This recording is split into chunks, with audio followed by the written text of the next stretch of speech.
Boom. All right, guys, we are live. Good morning and welcome to the John Lavenia Success Mastermind. Today's general session, Tuesday, unbelievable, August 16th. I am your host today, Stuart Wilde.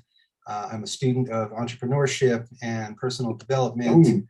And all right, guys, we are live. Good morning and welcome to the John Lavenia Success Mastermind. That is so strange. Very nice. Lindsay, happy birthday. Nice. Good. So again, I'm Stuart Wilde. Good morning, and thanks for joining us here on today's general session. Today is an interesting topic I've been wanting to talk about for a while. Some of you may be familiar with this book. It was a classic business development book back in the 1980s called The Book of Five Rings by Miyamoto Musashi. And it was a book that was on my father's shelf.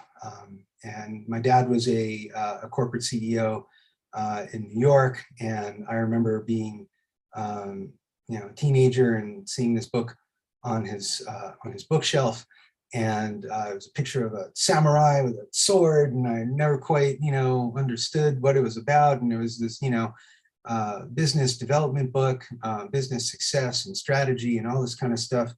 And, I've talked with John at length about the fact that a lot of this material that we study here on the Success Mastermind had come to me through other sources, let's say more ancient texts and things that, I've done some sessions on and have sort of traced through the evolution into the personal development sphere. And this was a book that I never really read. It was just something, you guys know what I'm talking about, where like there's a book and you just see like the picture of the cover, but you never read the book or you don't know what it's about, but you just have this image of it. And about a year ago, somehow I came across it and I downloaded it and I read a copy and I just dove deep into the concepts of this book.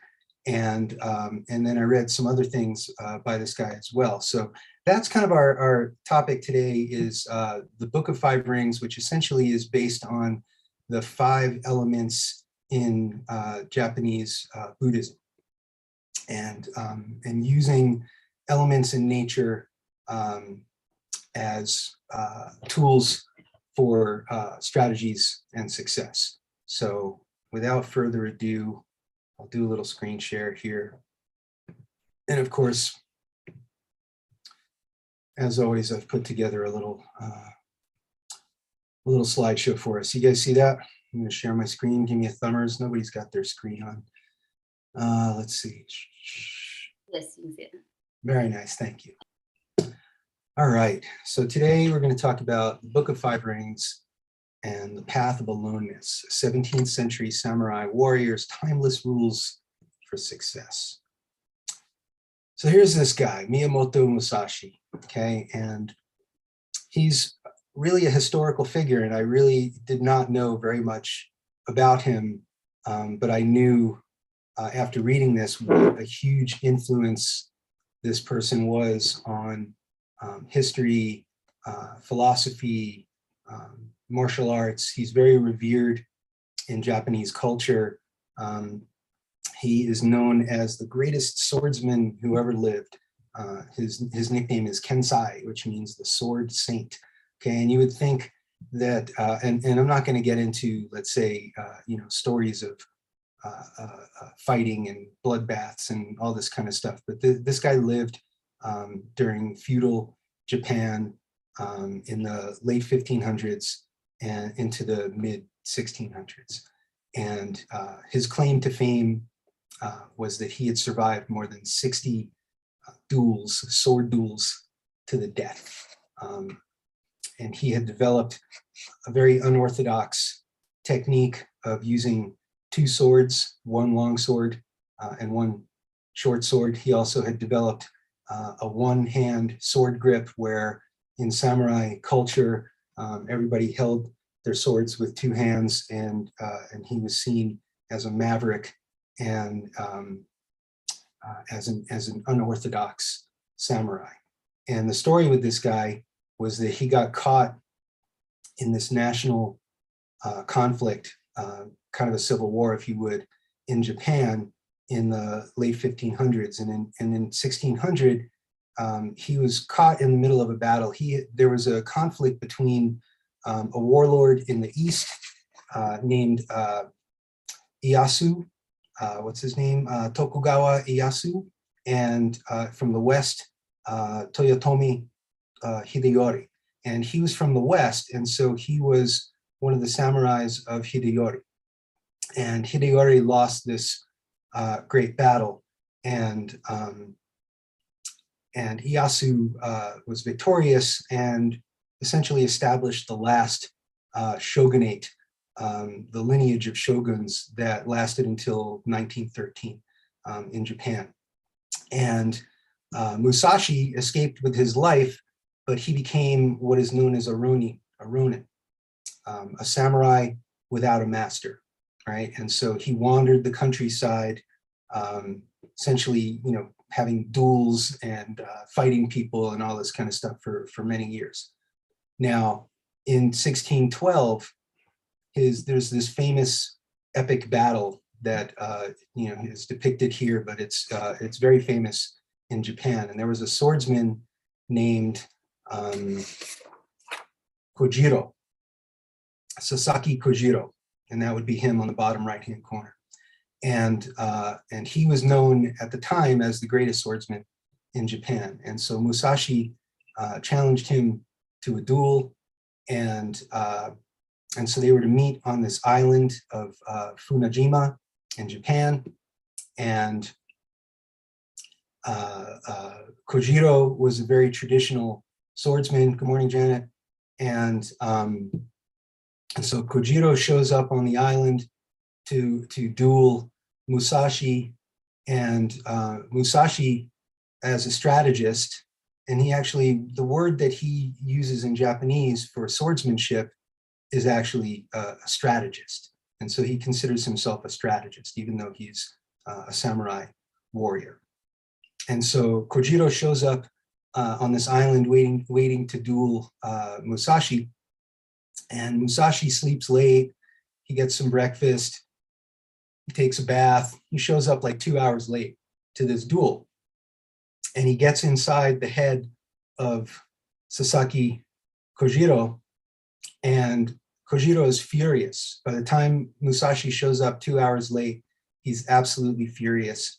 And when Musashi shows up on the shore of this island, Kojiro takes his scabbard from his katana or his samurai sword, and he throws it in the ocean. And Musashi says to him, "You have already lost, because the loser will not need their scabbard anymore." And so he got so inside this guy's head that he just lost his cool, and he lost his mind. Now here the battle is depicted with Musashi having his traditional two swords, but the true story is that on the way over, he did not even bring his swords. He actually took an oar from the boat that he rowed over, and he carved a giant wooden sword to fight the greatest swordsman in Japan with. And this guy Kojiro is known for having a long sword. And so Musashi carves this wooden sword just a little bit longer than he knew that Kojiro's sword was. And he comes and he challenges him with this wooden sword. And he actually defeats the then greatest swordsman in Japan with nothing but a wooden sword. And there's actually a statue on the island of Funajima depicting Musashi and Kojiro's famous epic battle. And of course, on the right, you can see Musashi with his carved wooden sword. So fascinating stuff. Now, of course, we're not here to talk about epic sword battles, but I just want to, of course, like always, I just want to give you a little history and a little background to this guy.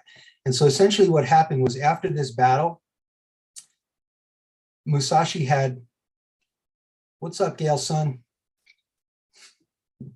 After this epic battle, Musashi had a change of heart, and he has sort of had like a spiritual awakening, if you would. And so he renounces his path of wandering around the countryside, challenging people to lethal sword duels, samurai style.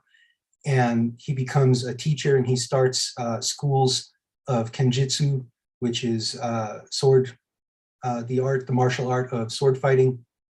And he becomes a scholar and a Zen Buddhist scholar, and he starts writing.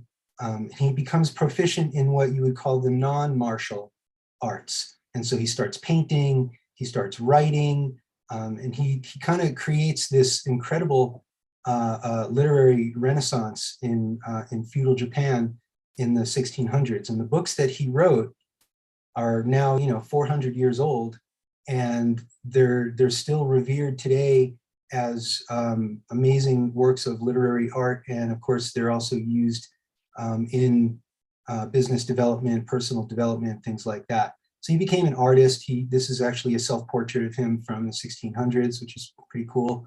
His classic two-sword method, his long sword and his short sword. The long sword is a katana, the short sword is a what is it? Oh, come on. A wakizari. And then he painted as well, and he did these beautiful Japanese brush paintings as well. So he, kind of created a renaissance of these, samurai warriors turned, Buddhist monks and painters and artists.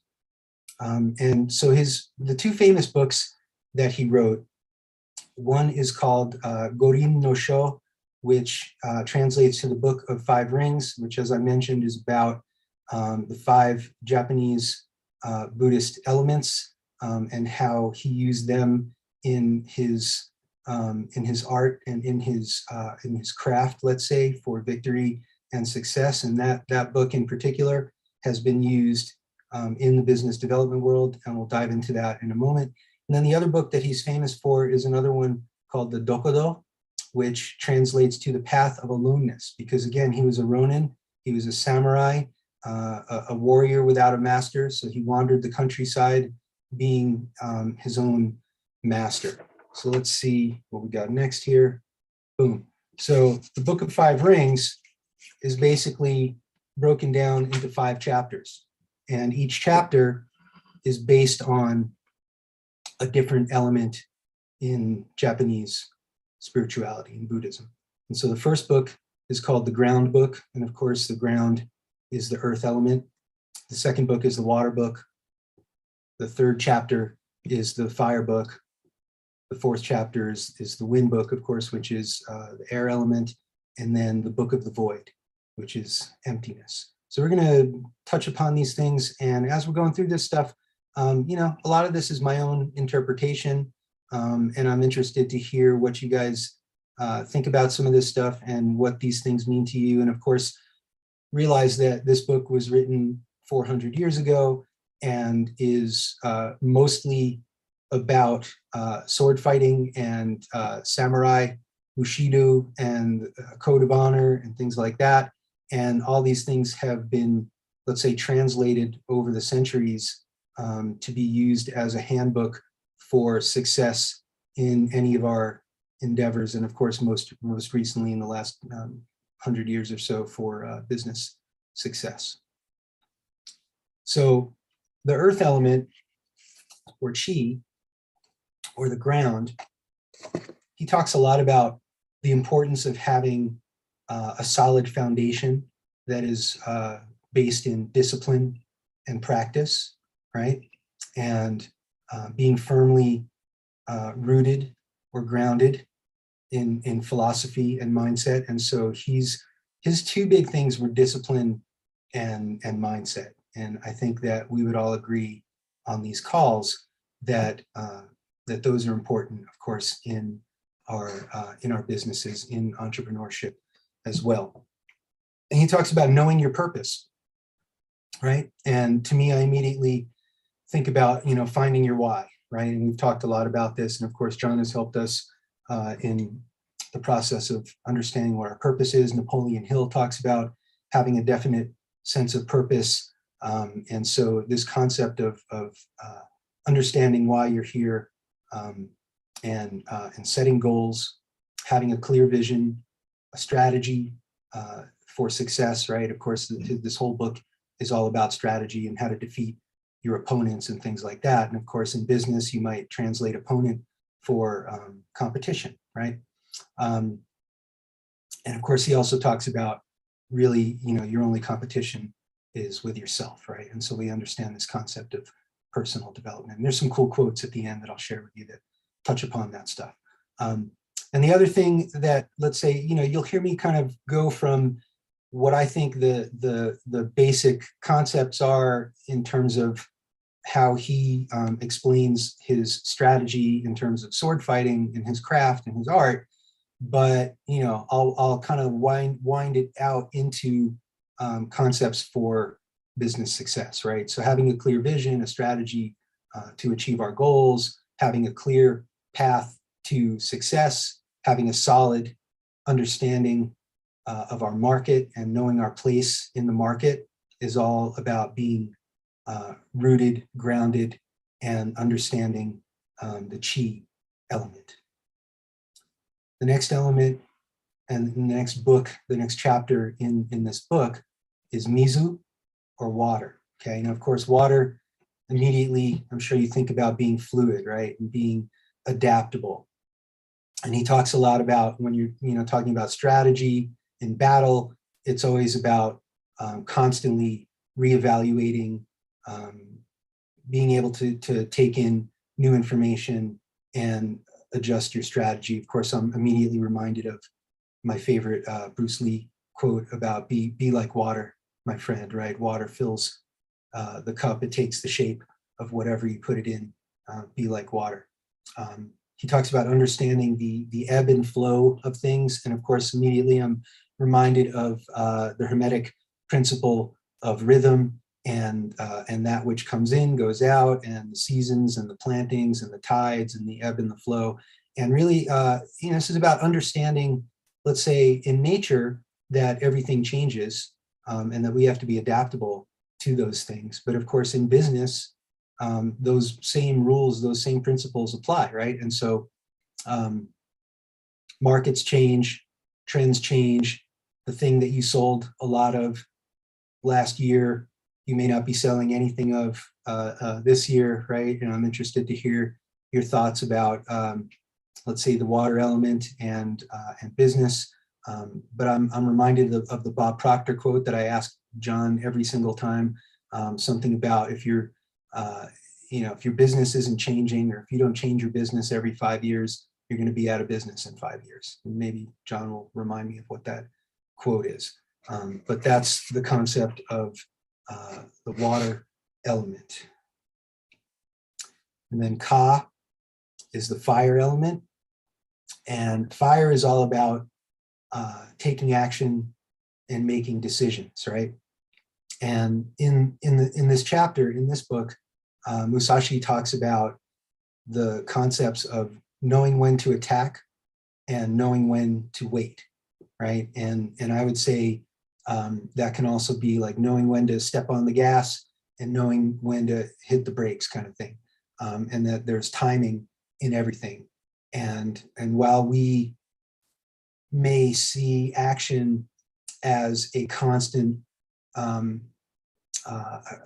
activity, part of taking action, at least in this understanding, is also about evaluating the situation, knowing when it's right to take action versus knowing when it's right to maybe hold back a little bit as well.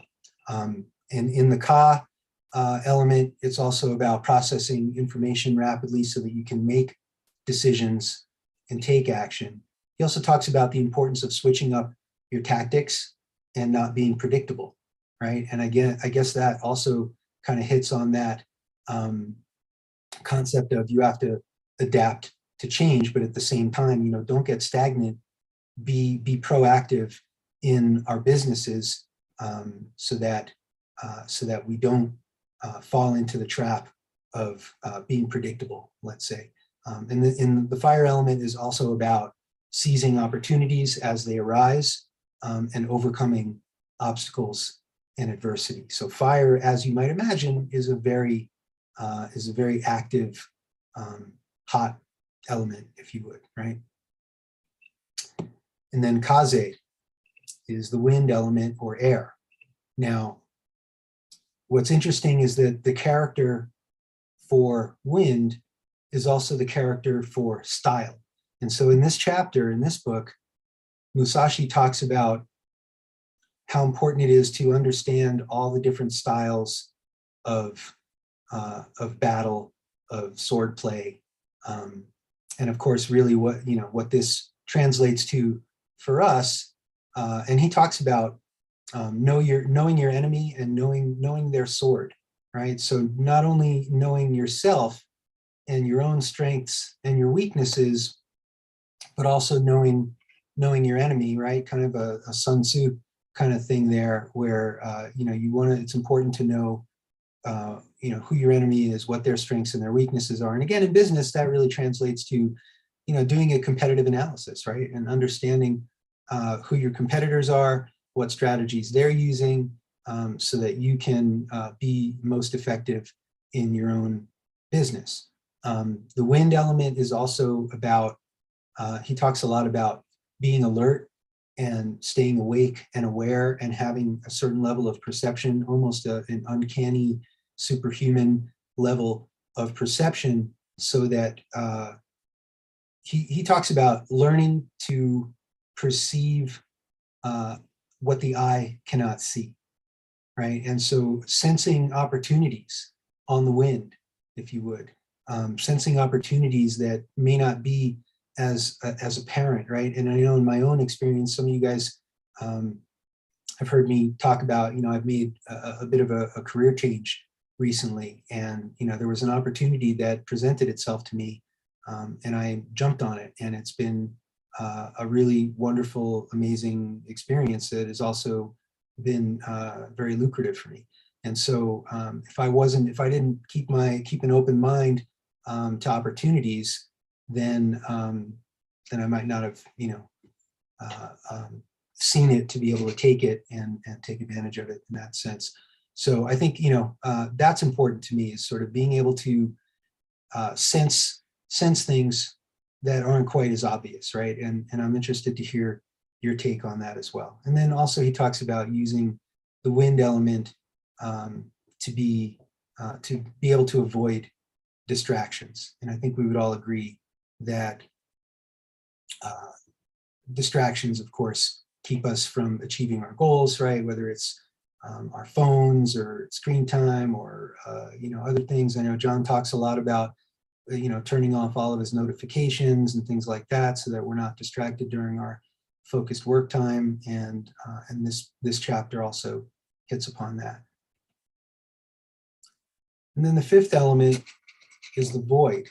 And what's interesting is in Hermetic philosophy as well, that fifth element is the quintessence, right? Or we call it the ether, right? And when you hear me talk a lot about, something manifested out of the ethers, right? And so Gai in Japanese is the void or emptiness. Now, this to me is fascinating, because of course you've got earth, air, fire, and water, but then you have the emptiness aspect to this. And so this is really talking about the Zen Buddhist detachment, let's say. And of course, I think about Stoic indifference when we're talking about this.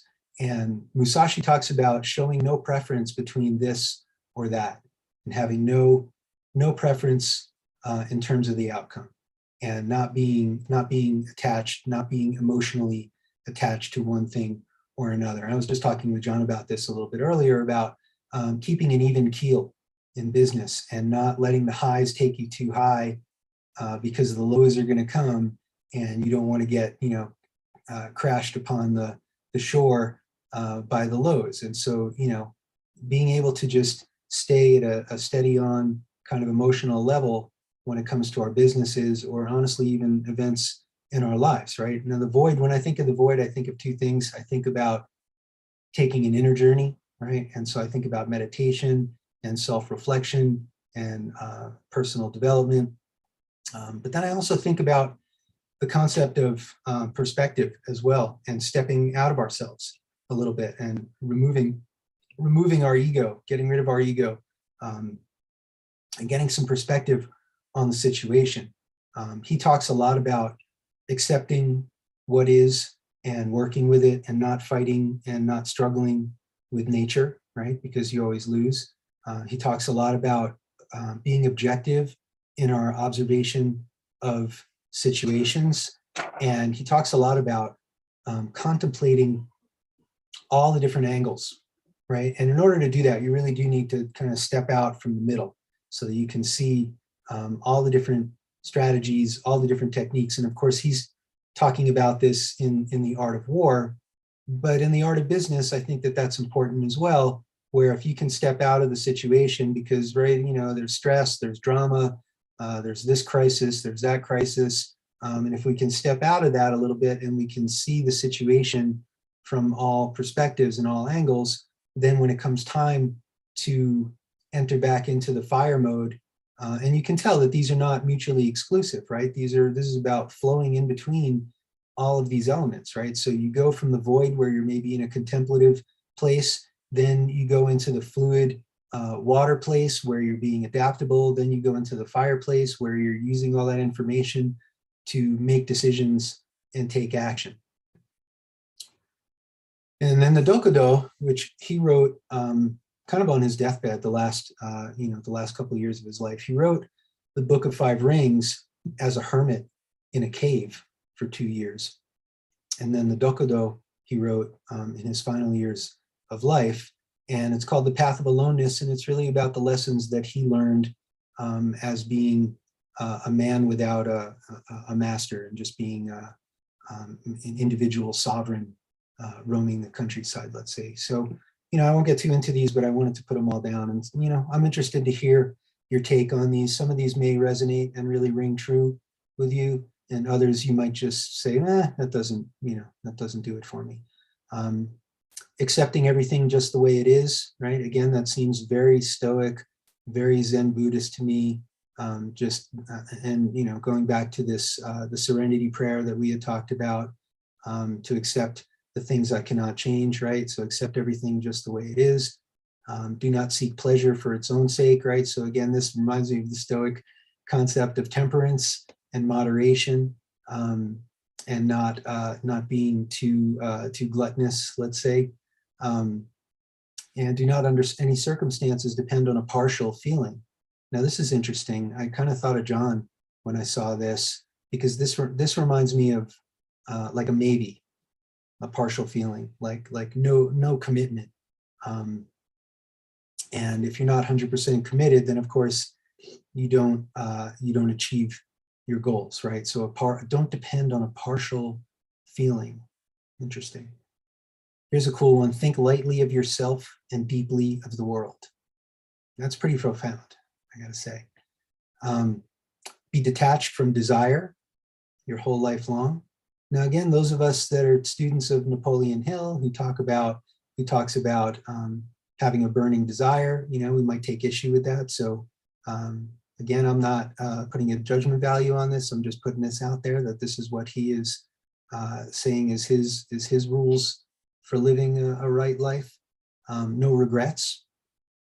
Don't be jealous, right? Of course, jealousy breeds all kinds of ill and disease in ourselves. Never let yourself be saddened by a separation. And again, I think that harkens to this concept of detachment and indifference. Resentment and complaint are appropriate neither for oneself nor others, right? So I think that's an appropriate one for sure. And don't let yourself be guided by the feeling of lust, right? So again, greed, you know, temperance, not being too overwhelmed by materialism, you know, emotions, things like that. in all things have no preferences. Think about that, right? Just meditate on that for a second, right? To not care whether it's this or that. Be indifferent to where you live. I kind of had a hard time with this one because I live in such a special place and I really love where I live. I was like, well, all right, maybe I'll scratch number 12, but I want to hear what you think about that.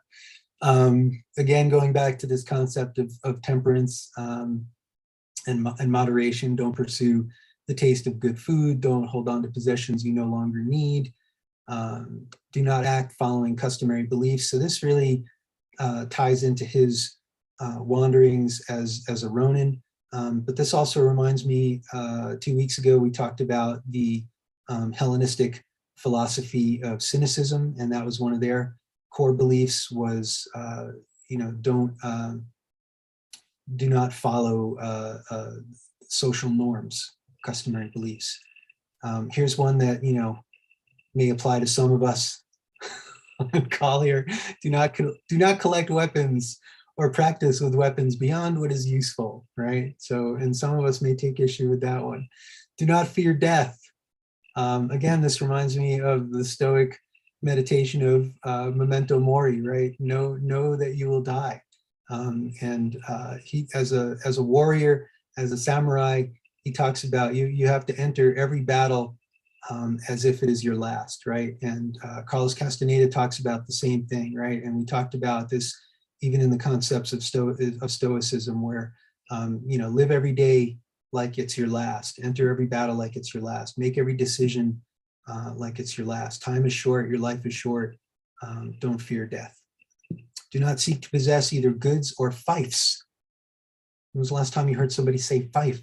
So a fief is right when you think about like a fiefdom, like a kingdom, or it's actually like an estate, right? And so do not seek to possess either goods or estates for your old age.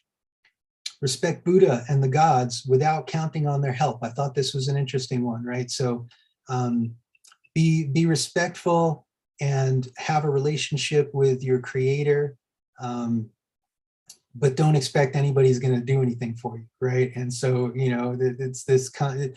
It takes away the crisis religious person, right? Like, oh, please help me, right? Nah, nobody's coming to help you. You got to help yourself, right? But you can still have respect and a relationship for the divine.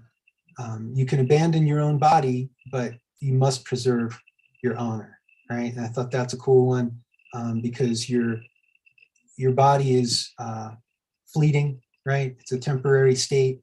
Your honor is the legacy that you leave behind after you've left your body, right? And then never stray from the way. And of course, the way, he talks about the way throughout this whole book, is very similar to like the Taoism concept, right? Where the Tao is the way. If you think you know the way, that is not the Tao, right?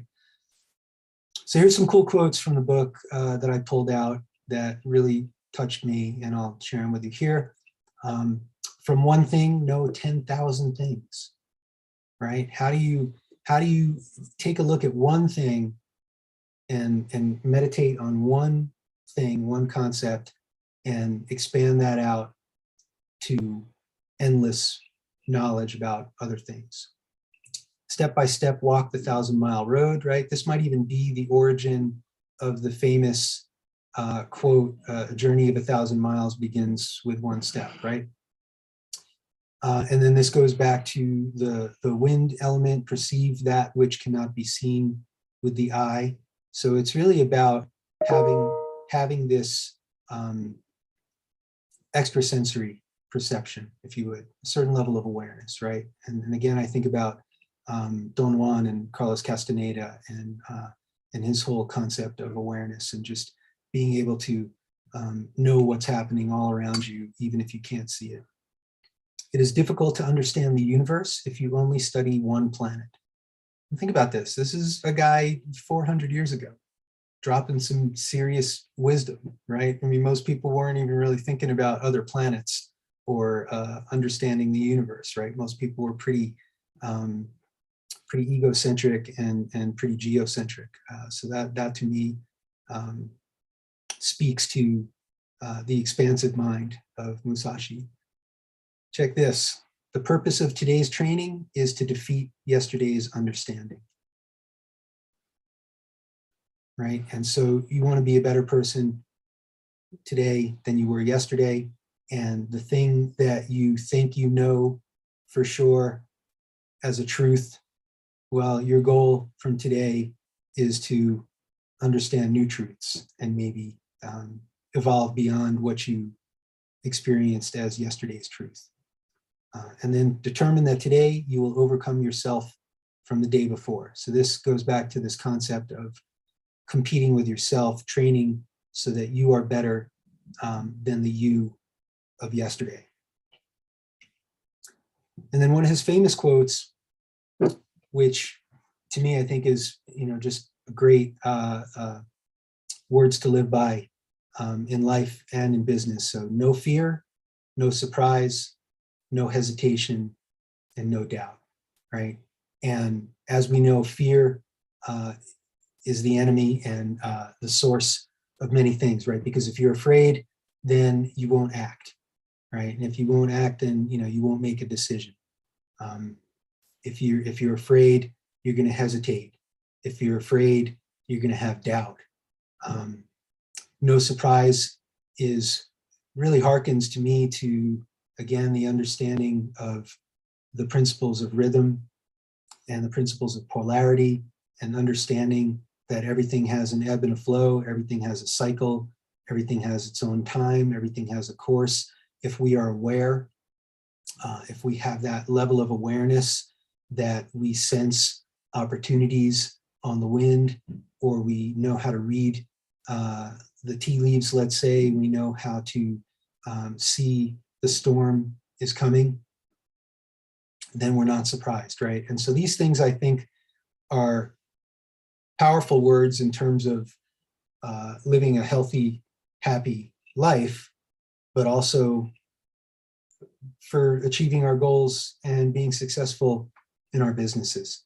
And so there you go. That is my chat today on the Book of Five Rings and ancient Buddhist strategy of samurai warriors. So there you go, guys. What do you think of that?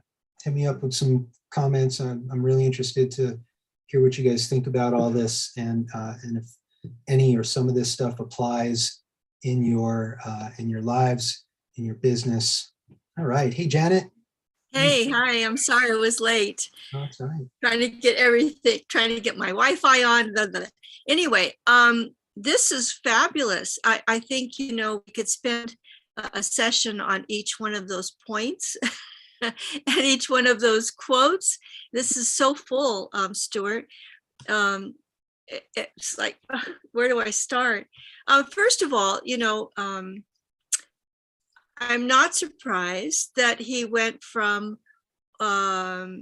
he was a strategist, a warrior, and he went into what seems philosophy. Well, first of all, in Japanese tradition, you're not just one thing.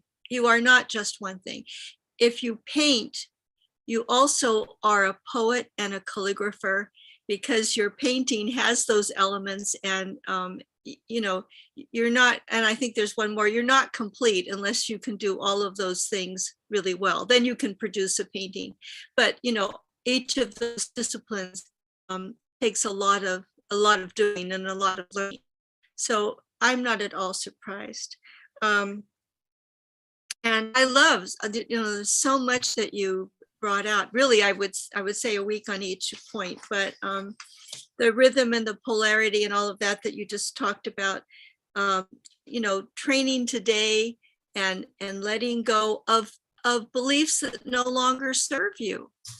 I mean, things may have worked well at a certain point, but now they're no longer true. And certainly in our world today, and what we've been going through, there's so many changes, that you've got to be on your toes. You've got to be like the wind, like water. You've got to be figuring out what you're doing, because if not, you'll be left behind in the dust. You really need to be there. And I think that of all of this, I think of the 0 point. I remember at times in my life, which, thinking of, I need to go back to neutral. I need to not have, if I have too much of a preference in one direction, it's very hard to shift the weight and get back to what you're seeing and seeing balance and being able to respond quickly. I think that's partly it. And, in business, you need to, you can be so into your thing that you're not seeing what's going on around you, and you're missing clues. And that could be, whether it's a product that you're offering or the way that you're offering it or to whom you're offering it, you might not be really aware of what's going on out there if you're so focused that you don't have your tentacles out for everything else. So I think this is really,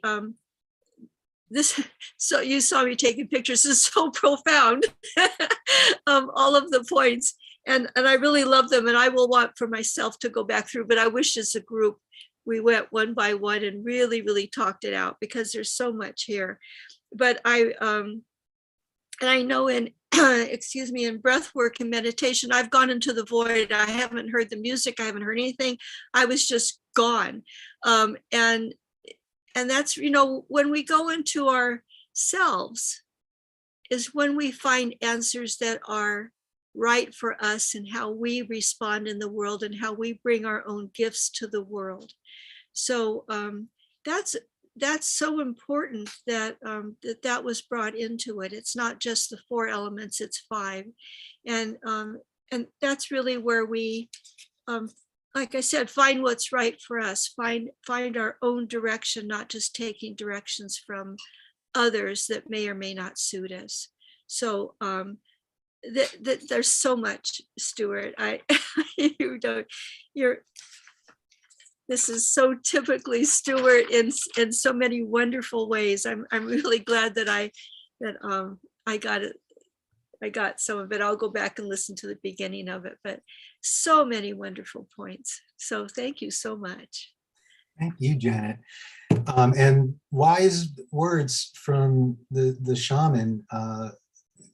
I gotta say, yeah, most of these topics that I choose to talk about on these Tuesday calls tend to be these epic things that are, just way too much to try and cover in a half hour, an hour, or whatever it might be. And of course, I'm well aware, just like you're saying, that yeah, we could spend a whole hour or a whole week on any one of these sessions or any one of these chapters and things like that. So yeah, I mean, my hope is to just plant some seeds and give us some subject matter to contemplate and things to explore a little deeper, either on our own or together as a mastermind at a later date.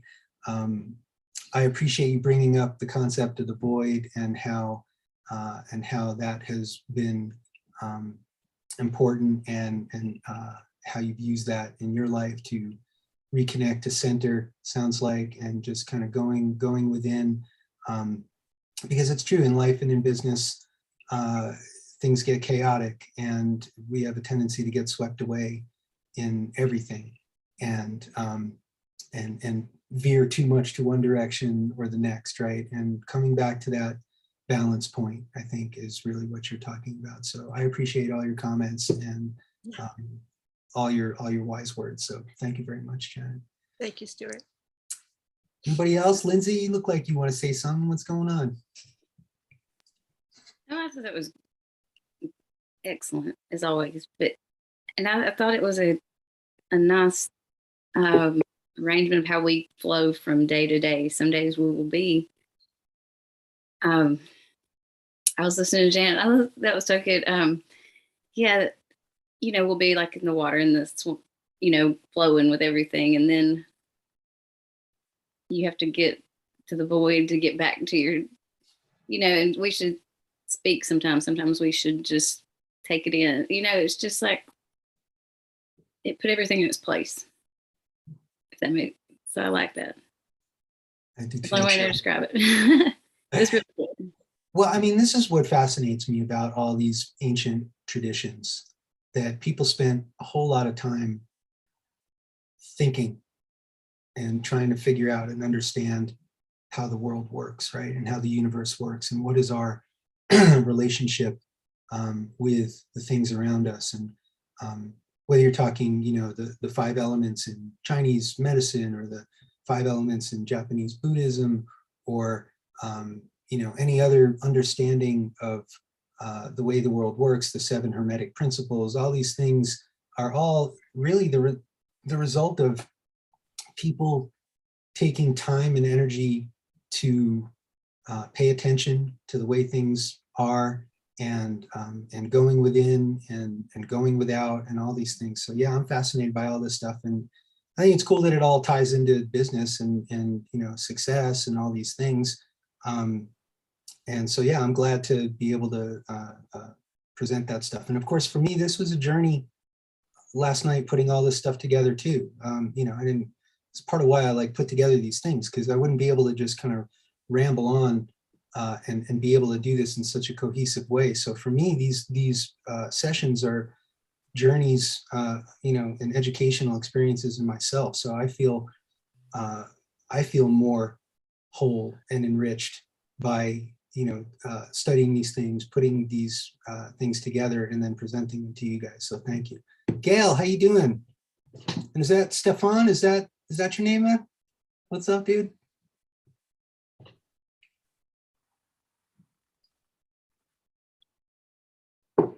Gail, you have to unmute, Gail. Thank you. There you go. Okay. Yes. Yes, I'm Stefan. He's here for a week, and he has something to say, but I just want to thank you, Stuart, for all the work you put in every single time you do a presentation. You're just amazing. It's mind-boggling to me. But anyway, Stefan has something to say. I like the presentation. I haven't read the book yet, but I've heard people talk about it and reference it in other books and many other things, and now I want to read it. But the part about the water has been basically the last year for me. Just learning how to adapt and change, and just each day take on a new set of challenges, a new set of things. I've been working at a Buddhist monastery since the car accident. So I basically went from being super mobile, meeting thousands of people every week, doing photography, doing all that sort of stuff, to screeching halt to my business, screeching halt to my social life, everything. And I started working at the monastery, and things are picking up now, which is good. Not so much just sort of photography, but I've learned so much in there. Just the fact that I never used to be handy at all, with building things, or I've always been artistic, but I'm basically their handyman now. So And cook. And I've been building bridges through the woods for meditation trails, and building staircases to their main house, hacking trails through the woods, like I said, with machete. Spending a month straight digging 2 giant hills of dirt, which was a result of a translation misunderstanding. And we don't have a machine, so I had a shovel and 2 dump truck loads of dirt. Everything this year, I go to work each day, I don't know what I'm going to be doing. I might be cooking today, I might be doing this. You just kind of go with it and learn to be okay with that. And it's you learn a lot. And Wow, the man. apparently agrees. Yeah, our dog's down here just trying to catch flies. Yeah. Stefan, go ahead, man, please. Oh, go ahead. I was just going to thank you, man, for sharing your story, and that's really very powerful, and hit me in a lot of ways too, that I wasn't even thinking about. And that's why I love kind of bringing these subjects and talking about these things, because this is a mastermind, right? And so maybe I'll present something, but what makes it whole are all the things that people share about their experiences and their understandings. And so you talking about your car accident and talking about, you know, the last year for you, and you know, Gail and I have both had discussions about our back surgeries, and you know, I fractured my spine, and so I had very similar devastating physical injuries, and had to kind of rethink, reevaluate, re-identify what's my purpose, who am I, you know, major identity crisis for me. And just hearing you talk about your experience. It's still tough.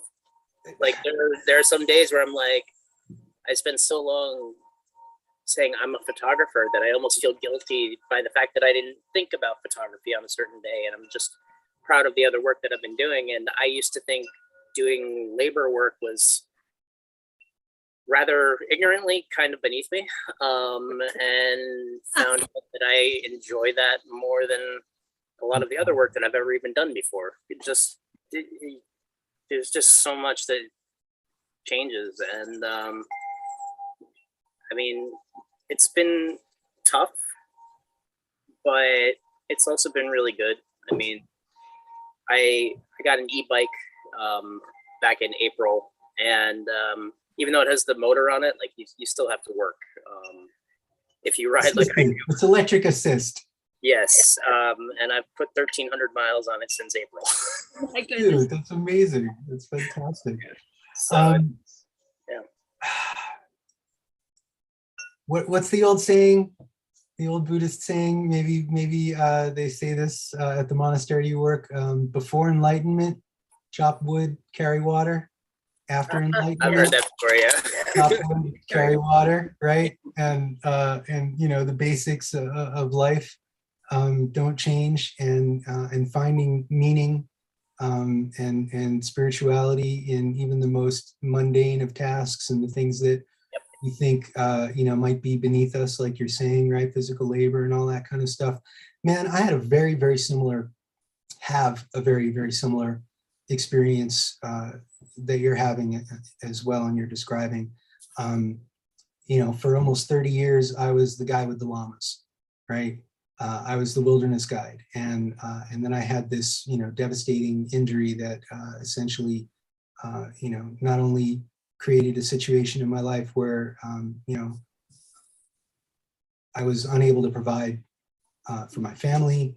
I was unable to, you know, do the things that I loved, and also the things that I identified myself as. And one of the things I learned early on in our mastermind group here was how to sort of repurpose ourselves, right? And for me, I had to go from, you know, I'm a wilderness guide, or in your case, I am a photographer, right? And we kind of say we are these things, right? And for me, I had to figure out how to evolve that to retain my sense of purpose without identifying as something. And the method was, you know, I am a person that loves to be out in nature. I am a person that loves to educate other people. I am a person that loves to share authentic experiences with people, right? Versus I am this thing, right? And I think even Janet hit on this, that, you know, in Japanese culture, but really obviously in human culture, this concept that we tend to put too much, we tend to vest too much of what we think we are in this one thing, because maybe we've had success at it or something like that. And then when that goes away in one form or another, right, then it can be very devastating, as you know, and as I've experienced in my life. And so I think it's a wise thing for all of us to, you know, even while you're at the top of your game in anything, right, to be able to redefine what that is, and sort of expand on what we think our purpose is. So thank you for that, man. That was great. I appreciate that. All right. We're coming up on the top of the hour. We have not heard from the man, the myth, the legend. I don't know if he's going to chime in or not. He might still be eating a bagel. John, are you there? Yeah, I ate my bagel. Thank you. Thank you for that. It appeared. And thank you, Stuart. Hey, good to see you, Stefan. Yeah, so obviously all this stuff is things that you've put to use, right? This has had an impact for you. So thank you for sharing your perspective. As always, Stuart, you are like, I thought I was scholarly. You are scholarly, man. So anyway, thank you. Handling multiple conversations at once, so I don't have a whole lot more to add, but thank you again for a great topic. And let's connect one-on-one at some point today if possible. All right, I'm looking forward to that. Thank you, John. All right, guys. Anybody else want to chime in on this? I'd love to hear your final thoughts. And if not, then we'll just end our session.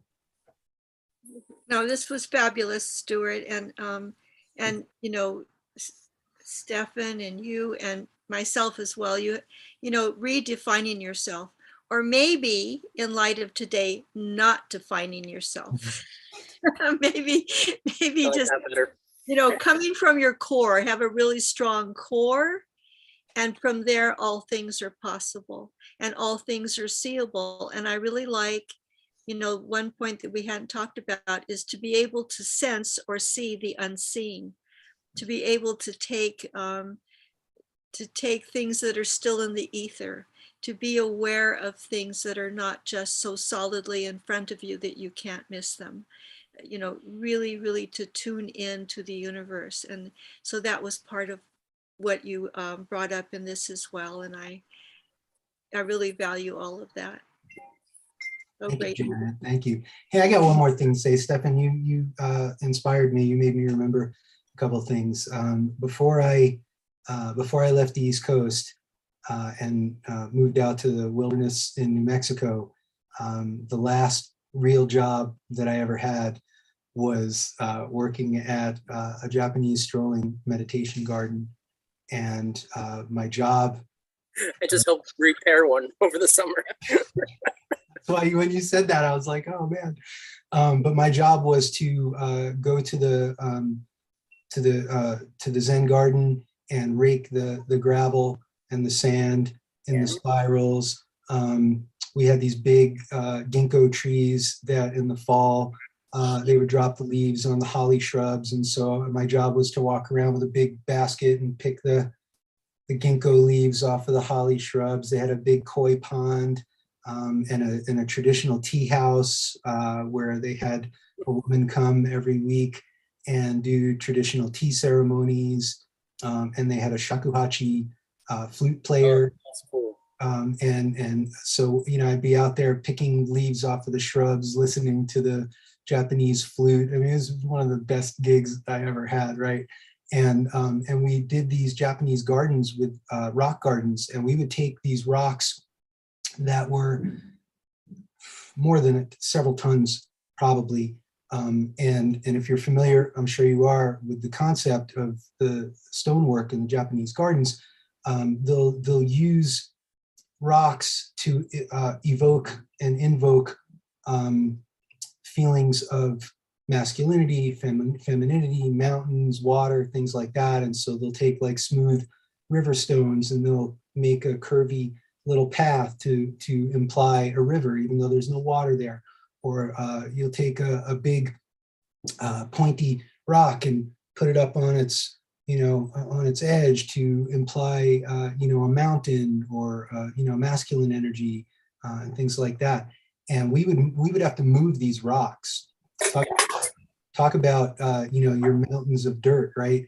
Well, he would say, yeah, take this rock that was like, maybe the size of, a Volkswagen Bug or something like that. And they would say, yeah, move that over there and put it up this way. And we did it with the ancient block and tackle technique. And we would take these tripods and we would make these tripods and put them over the rock and use block and tackle and mechanical advantage, right?